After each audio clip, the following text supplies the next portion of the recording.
Birshut Moray Rabotai, avec la permission d'Hachem, je m'excuse du retard.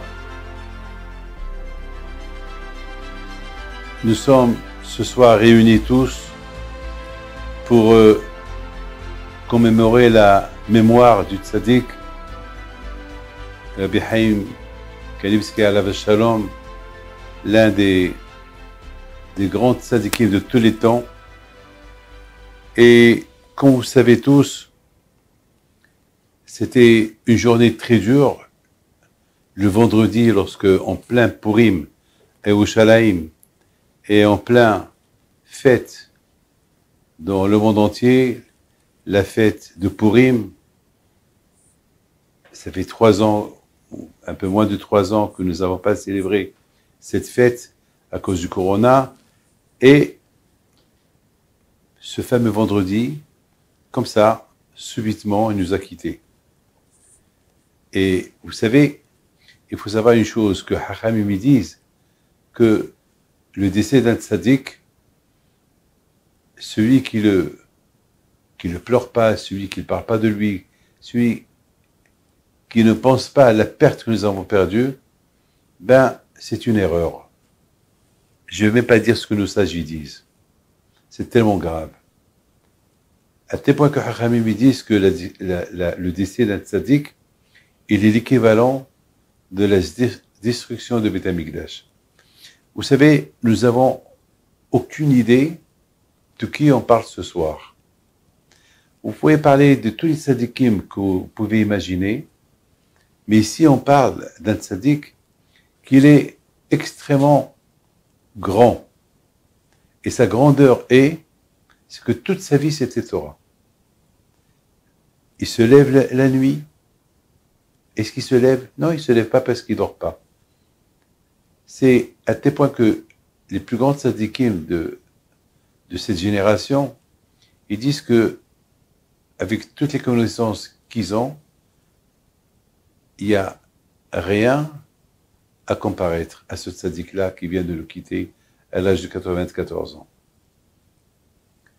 À tel point que, vous savez, cette année, j'ai été le voir au moins 3 ou 4 fois.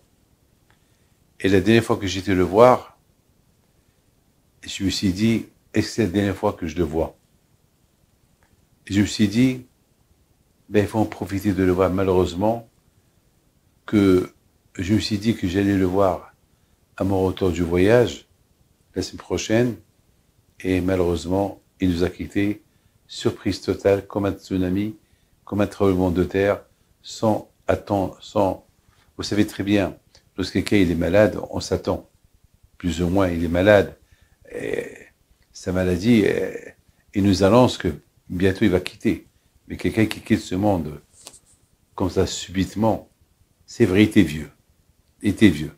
Vous savez, le monde y tient grâce à la Torah et lui était exemplaire. Chaque année, il faisait le sillon de toute la Torah. Vous savez c'est quoi faire le sillon de toute la Torah? Vous n'avez aucune imagination. Le sillon, ça veut dire, il terminait toute la Torah. C'est quelque chose qu'on ne peut pas imaginer. Terminer toute la Torah, c'est pas quelque chose qu'on peut imaginer. Vous savez, à chaque chose, elle a une fin. La Torah, elle n'a pas de fin. Elle n'a pas de fin. Et alors, je dis, il terminait toute la Torah une fois par an, ça veut dire, c'est chacun et sa grandeur. Chacun comment il comprend la Torah. Chacun, quand on parle de la richesse de quelqu'un, vous savez, les riches, ils sont pas à égalité. Il y a le riche, il y a le moins riche, il y a le plus riche, on peut pas imaginer la richesse de chacun de nous. Aussi l'intelligence. L'intelligence on peut appeler des gens très intelligents, mais l'intelligence, chacun, il a son aspect d'intelligence. Mais lorsqu'on parle de Torah, la Torah, elle n'a pas de fin. Elle n'a pas de fin. Et lorsqu'on dit la Torah, elle n'a pas de fin, ça veut dire, elle est sans fin. Et à la vache comme ce tzaddik-là, il avait, selon sa chokhma, selon son intelligence, selon sa grandeur, eh ben, il savait la façon comment cette année il va terminer toute la Torah eh ben, l'année prochaine, il va t'aimer toute la Torah, mais d'une autre compréhension, d'une autre manière. Donc, c'est l'infini. Mes amis, vous savez très bien que lui était connu, il ne parlait pas beaucoup. Il ne parlait pas beaucoup. Il était très, très court. Vous savez, lorsque j'allais le voir, et je pouvais parler, mais sa réponse est un mot, deux mots, pas plus. Il était très court. Très, très court. Pourquoi? Parce qu'il y a tellement du monde qui veulent lui poser des questions. Il y a tellement de gens qui ont des choses à dire. Donc, pour lui, le temps qu'il finit avec toi, tout de suite, il reprend l'étude. C'est-à-dire, il recevait tout le monde avec un livre ouvert. Il recevait tout le monde avec un livre ouvert. C'est-à-dire qu'il n'y avait pas le temps pour, pour discuter beaucoup. C'est la raison pourquoi il parlait très, très, très court. Vous savez, c'est inimaginable. C'est inimaginable. Ses réponses, c'était un mot, deux mots, trois mots, pas plus. Vous avez entendu. Vous savez, beaucoup de fois, il y a des gens qui viennent me voir. Ils veulent discuter avec moi. Et parfois, je leur donne une réponse et c'est fini. Et vous savez ce qu'ils me disent? C'est tout. Et ils croient que j'ai rien à faire. Ils croient que je vais discuter avec eux. Mais c'est pas... Vous savez, la réponse, il y a une réponse. Il n'y a pas de réponse. Vous savez, un billet de 500 euros, il n'y a pas à discuter. Il y a là-bas, c'est écrit 500. Il n'y a pas à discuter. 500, c'est 500. Et lui, c'était comme ça. Une réponse, à lui, c'était une réponse. Après, c'est fini. Il n'y a plus rien à ajouter. Donc, c'était comme ça. Mes amis,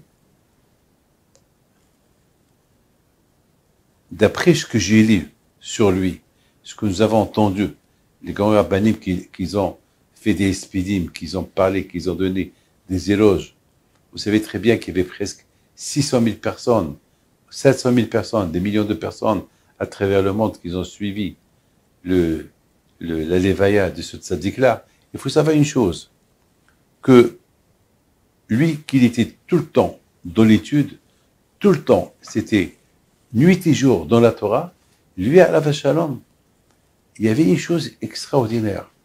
Je viens de vous dire que son emploi du temps et son programme, il était inimaginable. C'était inimaginable le programme qu'il avait. Et c'est un programme on peut même pas l'imaginer comment il était son programme. Un programme tellement chargé, un programme qui était tellement chargé, et bien sûr, ça commençait du matin au matin. C'est tout ce que je peux vous dire. Alors comment il dormait? Il dormait, il n'avait même pas de pyjama. Il était sur son... Parfois, il s'allonge, c'est tout. C'est tout, il s'allonge. Lorsqu'on s'allonge, on s'allonge avec les vêtements. Donc c'était ça. C'était ça. Vous savez, mes amis, que je me suis posé une question. Il a quitté ce monde le vendredi, 1 heure avant le Shabbat. Le choc, personne ne s'attendait. Je vous donne un parole d'honneur. Pendant ce moment-là que j'ai entendu la mauvaise nouvelle, vous savez, j'avais un peu des problèmes. Le médecin était venu pour me masser un peu le dos, pour un peu, parce que depuis le corona, j'ai beaucoup mal au dos, donc une fois par semaine, il y a l'ostéopathe qui vient me masser un peu le dos. Je vous rapporte à peine après un quart d'heure que le médecin était avec moi, on m'a appelé, j'ai répondu par téléphone, mais c'est mon petit-fils qui vient m'annoncer la nouvelle. Je ne pouvais plus continuer, j'étais choqué. Vous savez, des gens pleuraient comme des bébés. On s'est beaucoup habitué avec lui. C'était l'homme de tout le monde. C'était l'homme que les rabbins qui viennent le voir, les admorim qui viennent le voir, les religieux, les hassidim, même les non-religieux, ils venaient le voir. Je voudrais vous raconter quelque chose. Ce soir, il est venu un monsieur qui est venu pour présenter les condoléances aux enfants de Rab Hanim Kanivski à la Shalom. Un monsieur qui était sans barbe, une petite kippa sur la tête, il rentre comme tout le monde. Il dès qu'il rentre, il dit à ses enfants, c'est grâce à votre papa que j'ai fait Teshuvah. Il était curieux. C'est pas un rabbin qui parle, c'est un monsieur il vient de dire qu'il a fait Teshuvah. C'est-à-dire qu'avant, il n'était pas dans la Teshuvah. Il raconte, il a dit qu'il avait un problème. Il avait un problème. Et ils lui ont dit, va chez Rabbi Chaim Kanivski, dis-lui ton problème. Donc il raconte, il dit, je suis venu chez votre père il y a une dizaine d'années et j'avais pas de kippa. Et puis on m'a donné une kippa avant de rentrer et votre père, alors il m'a regardé, il m'a fait un sourire. Il me dit, oui. Alors j'ai raconté mon problème et lui, il m'a donné une réponse qui n'a aucun lien avec mon problème. Il me dit, étudie. Vous vous rendez compte? Il me dit, étudie. Alors, j'ai posé une question. Étudie quoi? Parce que lui, c'est un docteur. Alors, il lui dit, continue mes études dans le doctorat. Il lui dit, étudie Torah. Étudie la Torah. Alors, il dit au Rav, moi, je vais étudier la Torah. Moi, j'habite dans un kibbutz. Moi, je suis pas religieux du tout. Qu'est-ce que vous me demandez? Vous êtes en train de me demander d'étudier la Torah? Est-ce que moi, je vais étudier la Torah? Et le Rav, votre papa, il leur dit. Il me regarde. Il me dit, étudie Tilmat Torah. Étudie la Torah. Il me l'a répété une fois. Et moi, j'essaye. J'ai dit peut-être à cause de sa vieillesse. Il m'a pas compris parce qu'à cette époque, il avait 84 ans. Peut-être il m'a pas compris. Je commençais encore à lui répéter mon problème. Et lui, il me regarde. Il m'a pas dit d'arrêter. Il me dit, étudie la Torah. Gemara. Il a ajouté encore un mot. Gemara. Donc, je me suis dit, bon, il n'y a rien à faire. Ce Rav, il ne me comprend pas, il ne me dit rien, il ne me répond pas. J'ai un problème et il n'arrive pas à me résoudre mon problème. On m'a dit que c'est lui, c'est lui, c'est lui, c'est lui. Bon, je quitte, il y a un monsieur qui vient vers moi. Il me dit, je suis curieux, je peux savoir qu'est-ce qui s'est passé. On a entendu que chaque fois il te répétait, étudie la Torah. Tu peux nous expliquer?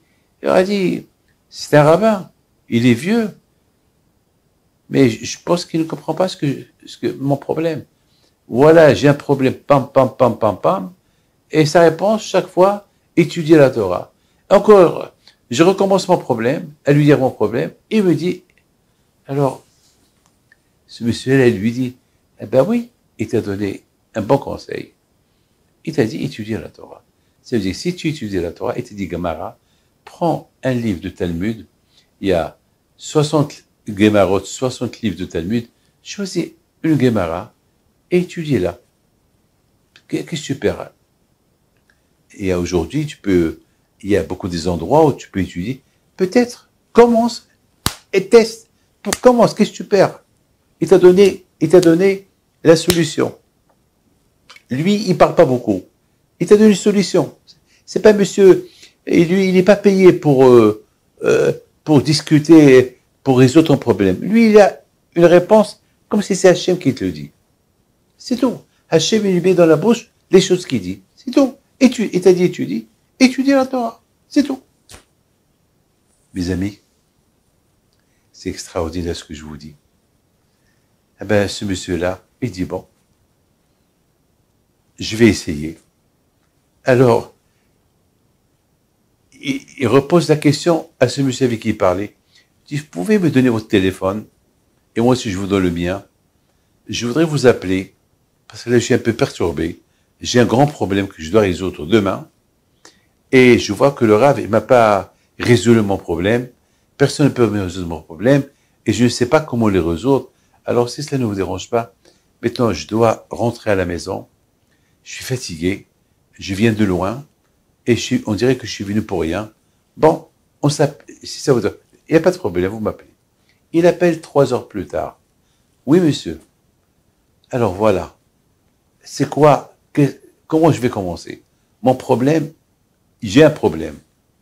Alors, comment? Par où je vais commencer?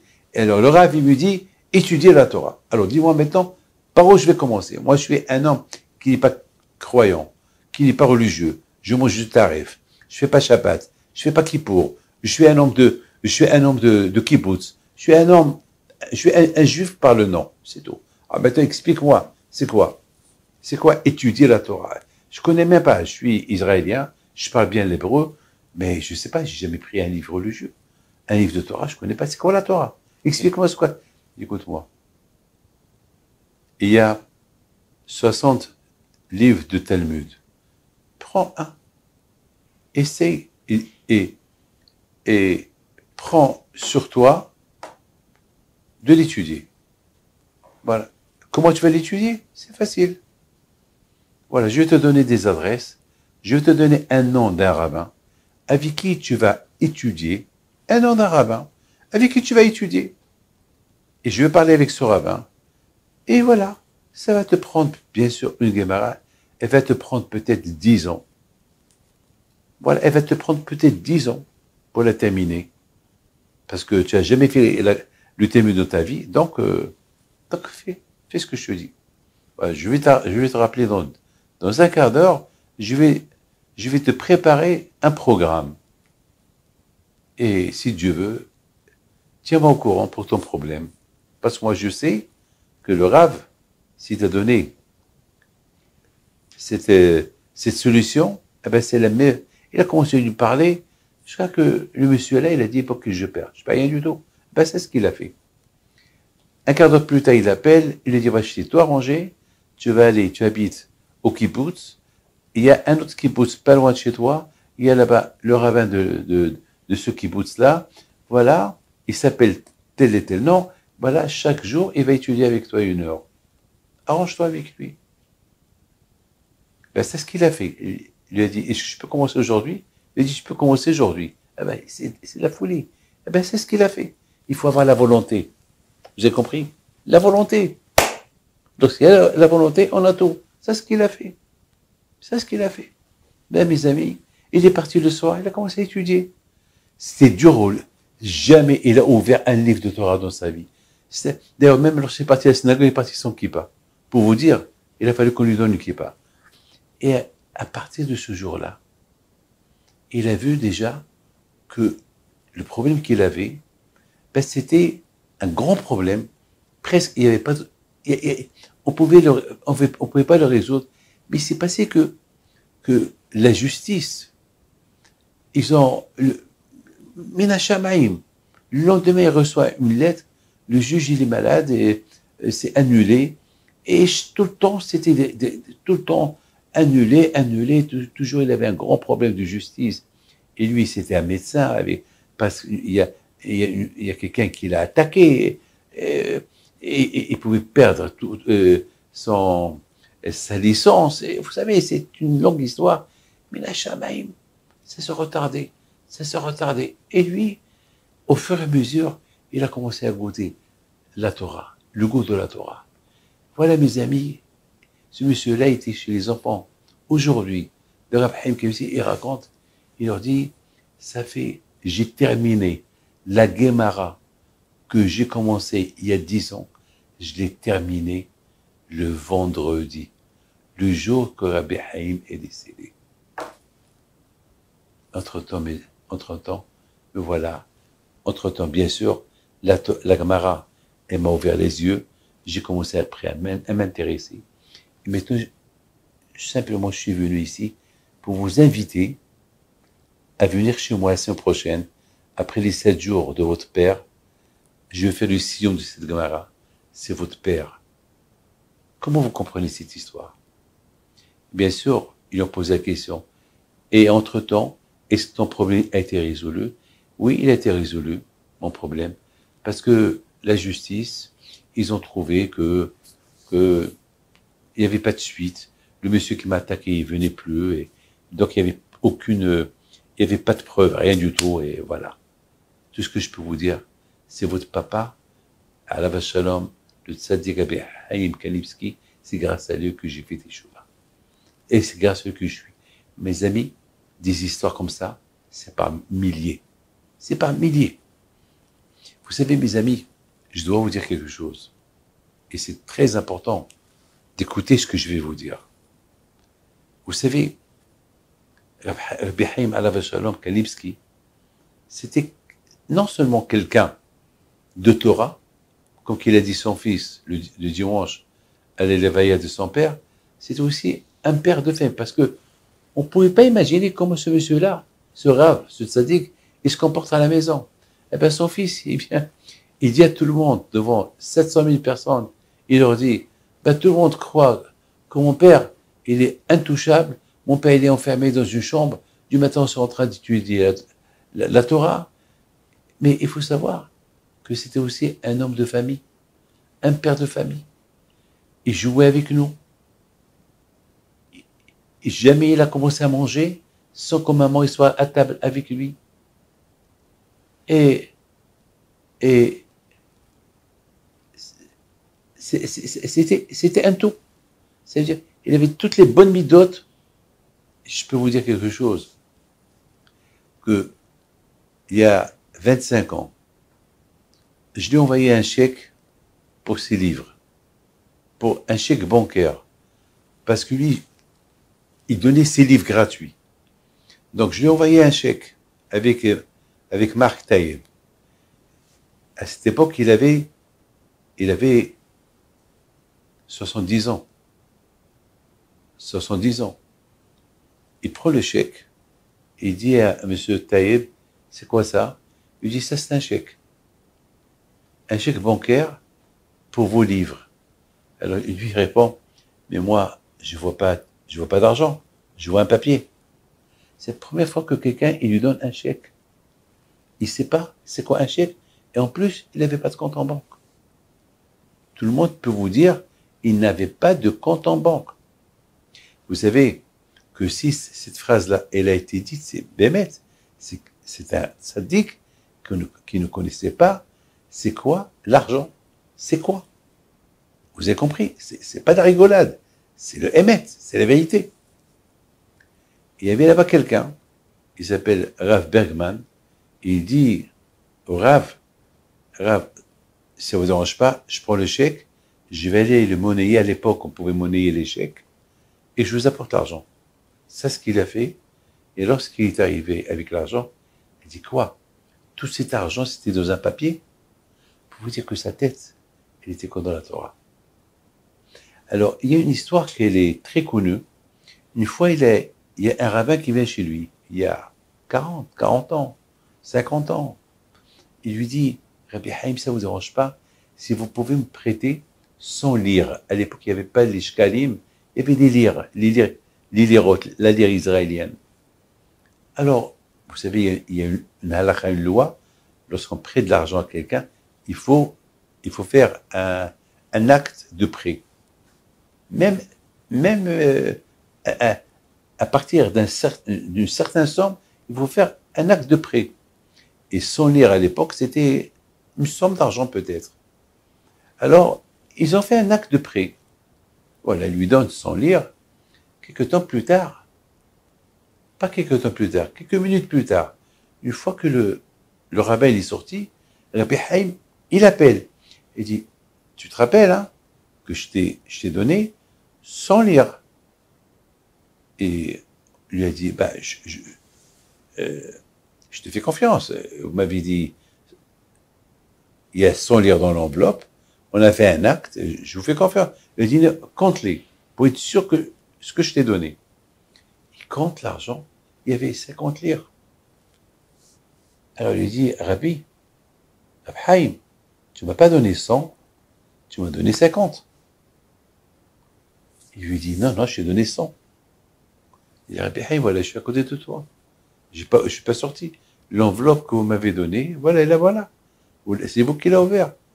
Je ne pouvais pas vous prendre 50. Alors, il dit, bon, mais quand même, je vais aller demander à mon beau-père. son beau-père c'était Rabbi Eliashiv. C'est la folie cette histoire-là. Elle m'a fait... C'est inimaginable une histoire pareille. Il lui dit, tu sais quoi? On va aller chez mon beau-père Rabbi Eliashiv. Alors il va chez Rabbi Eliashiv. Il dit, j'ai un problème. J'ai prêté à notre ami, le rabbin tel, sans lire. On a fait un acte de prêt.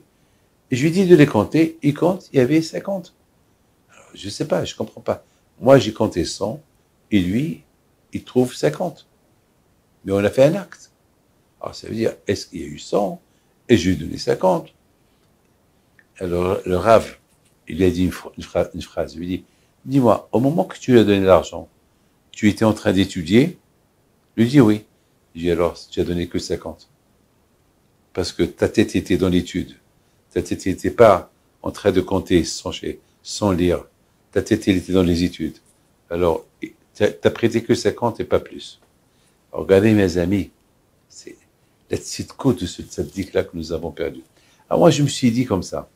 Je me suis dit, il est décédé le vendredi avant Shabbat.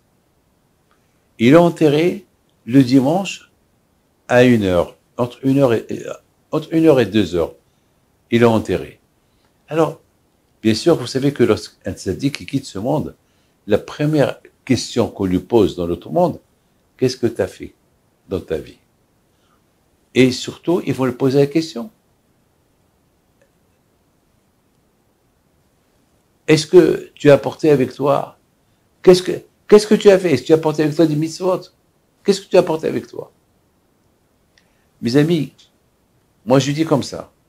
Alav Shalom Rabbi Haïm, Kanivski Alav Shalom, lorsqu'il est décédé, vous savez, 3 jours, il était par terre. Lorsqu'il est décédé, j'en suis 100% sûr, la première chose qu'il est, avant que eux, là-haut, ils lui posent des questions, c'est lui qui leur a posé la question. Avant de me juger, avant de me poser des questions, et j'ai le droit de vous demander une chose? Et ils vont lui dire, quoi? Est-ce que je peux avoir une Gemara? Est-ce que je peux avoir un livre de Torah? C'est 3 jours que j'ai pas étudié. Depuis que je me suis arrêté, parce qu'il est mort en train d'étudier la Torah. Vous vous rendez compte? 100% c'est vous savez qu'est-ce qu'on dit? Hacham, qu'est-ce qu'ils disent? Que l'Akadosh Baruch Hu a donné la Torah. L'Akadosh Baruch Hu a donné la Torah avec, Akadosh Baruch Hu a donné la Torah avec, il y avait là-bas, à cette époque-là, 600 000 juifs à partir de l'âge de 20 ans jusqu'à 60 ans. Il y avait plus, mais à partir de l'âge de 20 ans. Il y avait 600 000. Alors il dit, Hacham lui disent que lorsque le tzaddik quitte ce monde-là, il est considéré comme si il est considéré qu'il est l'équivalent de 600 000 neshamot, 600 000 âmes, et de la façon comment il arrive dans l'autre monde, c'est 600 000 âmes, il l'accompagne. Ça veut dire que, de la même façon que Hachim a donné la Torah devant 600 000 personnes, comme ça, un de ces 600 000 personnes, il quitte ce monde, eh ben, c'est les 600 000 personnes qui vont l'accompagner. Eh ben, Rabotai, Rabbi Haïm Kamiskil aussi décédé, c'était près de 600 000 personnes qui l'ont accompagné jusqu'à cette dernière demeure. Vous savez, il y avait un grand tzaddik, Rabbi Gershon Edelstein, c'est lui maintenant qui a pris sa place. Il est très vieux, il a presque 97 ans. Il a dit une très belle phrase. Il a dit la disparition de ce tzaddik-là, qu'il est l'équivalent de tout Am Israël, c'est pas que les Juifs seuls qui vont le pleurer et qui vont sentir son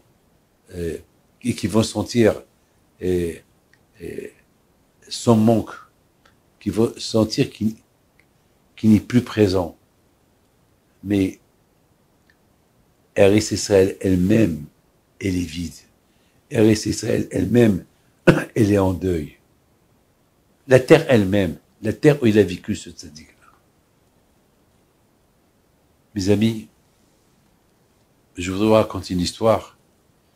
Et de cette histoire-là, vous allez apprendre plein de choses. Vous savez que au Maroc, à l'époque, je me rappelle où j'étais jeune, on mangeait les sauterelles. Il y avait parfois il y avait des vagues, des millions de sauterelles qui venaient du Sahara. Ils venaient à Essaouira, ils venaient au sud du Maroc. Et il y avait des sauterelles qui étaient cachères. Il y a des sauterelles qui ne sont pas cachères, mais il y avait des sauterelles où il y avait un signe. C'est un signe de cachère. Et je me rappelle moi-même, David Pinto, je me rappelle, je faisais des omelettes à mon père avec les sauterelles. On enlevait les ailes, ma mère elle les faisait bouillir. Enfin, c'est comme ça. C'est comme ça. Ça fait... Aujourd'hui, si on me les donne, je ne les mange pas. Aujourd'hui, ça me dégoûte. C'est comme pour moi, c'est comme des cafards. Mais à l'époque, on les mangeait. Voilà, on les mangeait. Alors, vous savez que il faut bien savoir qu'il y a des sauterelles cachères, il y avait des sauterelles qui ne sont pas cachères. À l'époque, mais il y avait beaucoup de rabbins il y avait beaucoup d'avis de rabbins. Il y a des rabbinim qui disaient oui, il y a des rabbins qui disaient non. Le Orahem Akadosh, il disait il ne faut pas les manger. Il y a mon grand-père, il disait il faut les manger. La Bechlifa Malka, il disait il faut les manger. Et c'était comme ça. Mais ce qui est incroyable, c'est que Rabbi Kanivsky, lui, il a écrit un livre, il s'appelle Karnei Hagavim. Il s'appelle Les cornes de la sauterelle. La sauterelle, c'est une sauterelle qui est cachère. Il a écrit un livre sur ça. Mais maintenant, il n'avait pas sur quoi se baser. Il avait un problème. Le problème qu'il avait, c'est que il n'a jamais vu la sauterelle dans sa vie. Il sait, d'après tous les livres qu'il a pu réunir, il savait plus ou moins, mais pour vraiment exprimer ce qu'il pense, il fallait qu'il voie la sauterelle. Il était avec son copain en train de discuter, et voilà, soudainement, son copain lui dit, Abraham, sur ta fenêtre, il y a une sauterelle, une grosse sauterelle. Ils sont sortis, ils l'ont pris, ils ont dit merci à Hachem, ils ont commencé à discuter, ils ont vu les signes de cachère, jusqu'à que, une fois qu'ils ont terminé d'étudier la sauterelle, bon, ils l'ont mis en liberté. À un moment donné, Rab Haïm, il avait encore une question. Et l'autre aussi, il avait une question. Ah, dommage. Pourquoi on l'a renvoyé? Peut-être, il faut qu'on prie encore à Kadosh Baruch Hu. Lui qui nous a envoyé la sauterelle la première fois, qui nous l'envoie la deuxième fois. Et voilà la sauterelle, elle rentre. Ils ont ouvert les fenêtres, elle rentre par la fenêtre, elle se pose sur la Gemara de Rab Haïm Kanivsky. Ne me dites pas, c'est n'importe quoi, ça. Vous savez que son beau-père, Rabbi Eliashiv, il a écouté ça, et il a dit, ce miracle-là qui est arrivé, c'est que mon beau-fils, il n'appartient pas à notre génération. Il appartient à la génération de Moshe Rabbeinu, la génération des tzadikim. Parce que pour demander à Akadosh Baruch Hu quelque chose, et que Akadosh Baruch Hu le réponde tout de suite, ça c'est du jamais vu. Mes amis, je voudrais vous raconter une petite histoire presque pareille. Presque pareille. Une fois, j'étais à Lyon, jamais j'oublierai cette histoire. Il y avait un père et son fils qui sont venus de l'Amérique parce que le fils, il avait un problème, un grand problème de religion. Et le père, c'est un rabbin. Et son fils, et je sais pas, alors le père, il a dit, viens, on va aller se pèleriner un peu en Europe. Donc ils sont partis pèleriner les tzadikim, et à un moment donné, il dit, j'ai connu un rabbin, Rabbi David Pinto, qui habite à Lyon, peut-être, on appelle peut-être on va aller chez lui, il va nous inviter chez lui à la maison, on va prendre un petit café, on va manger chez lui, et il va nous donner une bracha. Qu'est-ce qu'on perd? Son fils lui dit, d'accord, ils arrivent chez moi. J'étais au bureau, je les connais, je connais le père, pas le fils, et puis voilà, on discute, je leur ai fait du café, du thé, des gâteaux, et à un moment donné, le père me dit, Raph, si ça vous dérange pas, si vous pouvez discuter avec mon fils, voilà, on est venu pèleriner parce qu'il a des problèmes de religion, il a Emouna, il n'a pas beaucoup la foi, et si vous pouvez discuter un peu avec, peut-être vous allez lui dire un mot qui va le choquer. Bon, bon, qu'est-ce que je peux dire à quelqu'un qui n'a pas la Emouna, quelqu'un qui n'a pas la foi? Il n'y a rien à lui dire. Moi, je ne suis pas Rabbi Haim Pinto, moi, je ne suis pas un génie, qu'est-ce que je peux faire? C'est dur, c'est pas facile. Alors, à un moment donné, on parlait, et je ne sais pas ce qui m'est arrivé. Je ne sais pas ce qui m'est arrivé. Je vois dans le mur une araignée, petite araignée. Et puis, écoutez, le bureau était grand, hein. Et je vois, à l'époque, je ne portais pas les lunettes, mais quand même, voir une petite araignée, c'est rien du tout. Une grosse araignée me fait peur, pas une petite. Bon. Et je parlais avec le monsieur. On parlait. Et puis, dans ma tête, je lui dis, dis-moi, de qui tu as peur? Il me dit, moi, j'ai peur de personne. Est-ce que tu as peur du bon Dieu? Non, je ne le connais pas. Comment? Tu es né d'une famille religieuse qui croit en Dieu, et toi, tu ne crois pas? Eh bien, je ne crois pas. Je ne crois pas. Et je lui dis, alors tu ne crois pas en Dieu, tu n'as pas peur de lui? Non, à un moment donné, il me dit, il y a une seule chose qui me fait peur. Je dis quoi? Les araignées. Ils me font peur. Je dis, ça veut dire que si tu vois une araignée, tu as peur? Il me dit, je suis allergique. Même si elle est petite. Je vous donne la parole d'honneur. Vous allez avoir des frissons. Cette petite araignée que j'ai vue, elle est venue au centre. On dirait qu'elle a été téléguidée par le bon Dieu. On dirait que le bon Dieu savait ce qui allait se passer. Elle vient au centre du bureau. Elle fait un fil, elle descend, elle se met à côté de ses yeux. Elle s'arrête. Elle s'arrête. Moi, je voyais. Dès qu'il a vu, il a poussé un cri, il a reculé. Je lui ai dit alors, je n'ai vite profité. Le bon Dieu t'a envoyé l'araignée qui te fait peur. Il était choqué, il ne savait pas quoi me dire. Et il voit que l'araignée, elle bouge vers lui. Elle bouge vers lui. Lui, tout de suite, il me dit, arrête. Rabbi David, arrête. Je lui dis, arrête quoi? Pourquoi? Je joue avec toi? Quoi? Moi, je joue avec les araignées? Quoi? Je suis un magicien? Et puis, ce que j'ai fait, bon, elle n'était pas grosse, hein. Je suis parti vers elle et je l'ai pris dans mes mains. Et je jouais avec. Petite araignée, hein, c'est pas grosse. J'ai dit, la voilà. Celui qui a peur du bon Dieu, il a peur de rien du tout. Et si on a peur de quelque chose, c'est parce qu'il y a des fautes au milieu. Et grâce à Dieu, il a fait une grande échoua. Regardez comment Akash Baruch Hu, il trouve des solutions comment rapprocher quelqu'un. Cette araignée était là-bas. Mais il faut savoir une chose, cette araignée était là-bas uniquement pour lui. Parce qu'Hachem savait que ce monsieur il allait venir un jour.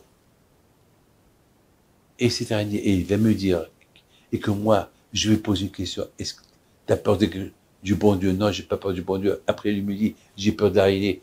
Et si je vois cette araignée qu'elle est là-bas, elle marche, elle va au centre du bureau, elle descend.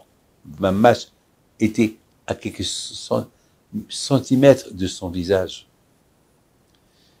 Mes amis, c'est ça, l'aïmouna. je vous ai raconté l'histoire de Rab Haim Kanievski avec les sauterelles. Ben, je vous ai raconté l'histoire, comment il a rendu Bitchouva 1, qu'il a fait, le Siyum, la Barabotaï. Qu'est-ce que nous, on apprend de cette Sadikim? On apprend de se renforcer. Être comme eux, jamais. Mais au moins, qu'on soit un peu comme eux. On prend quelque chose d'eux. Mes amis, je vous invite tous à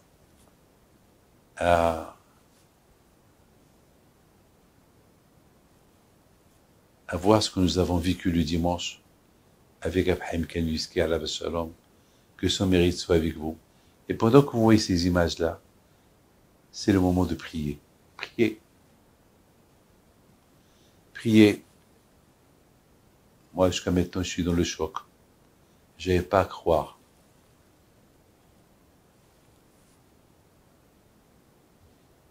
Ouais, depuis qu'il était jeune, vous savez, vous voyez, on est tous jeunes. Ça, c'est son mariage. Son mariage. Tous. Et voilà.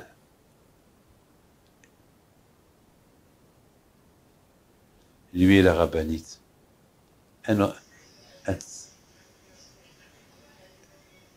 Même sa femme. Elle s'assoit. Elle fait. Oh, ouais.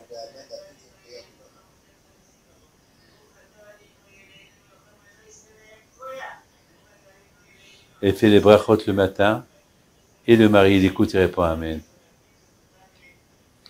C'est cette sadikette-là qu'elle a poussé mon fils Rabbi Moshe de se marier, parce que Rabbi Moshe, à un moment donné, il avait peur de se marier. Donc ils sont partis sur Rab Haim Kanievski. Voilà Rab Haim Kanievski à la gauche et son beau-père au centre. Ici, tous les tzadikim de la génération Rab Shteiman, Rab Eliashiv, Rab Haim Kanievski, à leur jeunesse. On l'appelle le ministre de la Torah. Et la rabbinite Kanievski, elle a dit à Myriam, pourquoi tu es venu? Je suis venu pour recevoir une bracha pour le mariage.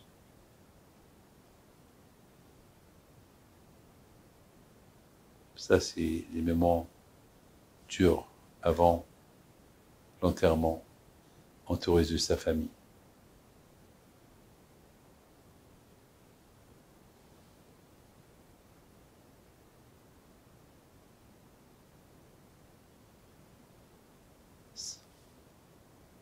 C'était un monde. On dit qu'il y avait 700 000, mais il y avait plus. Et Rabbanit Kanievski, elle a dit à Rabbi Moshe, viens, on va rentrer chez mon mari, Rab Haim. Ils sont rentrés, et Rabbi Haim il a dit à sa femme, apporte du vin, on va faire le Haim avec eux. Alors que Rabbi Haim Kanievski jamais boit du vin, comme ça au milieu de la semaine. Ils ont fait le Haim, Rabbi Moshe, mon fils, et sa future femme. Et quelques jours plus tard, ils se sont mariés. Toujours avant le mariage, il y a la peur du mariage, mais c'est quelque chose qu'on a déjà traversé nous aussi. Voilà mes amis, c'est combien. Le monde, c'est inimaginable. J'ai jamais vu. Il y a beaucoup de gens qui n'étaient pas religieux.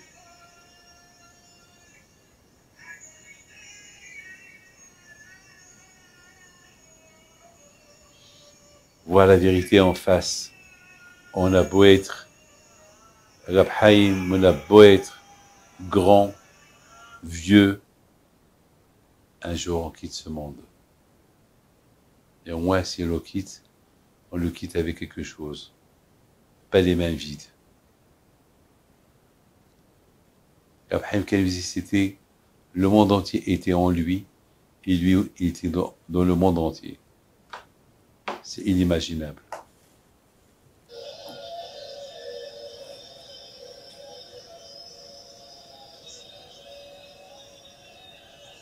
C'est des choses à ne jamais oublier peut jamais oublier ces moments-là, c'est les moments de Teshuvah. Voilà la fin d'un homme, un grand homme, l'homme qui était l'un des tzadikim du monde, lorsque j'étais chez lui. J'étais en train de faire le kiddush. J'ai eu les écoutes d'aller le voir de temps en temps. Regardez quel sourire. Un sourire d'un bébé.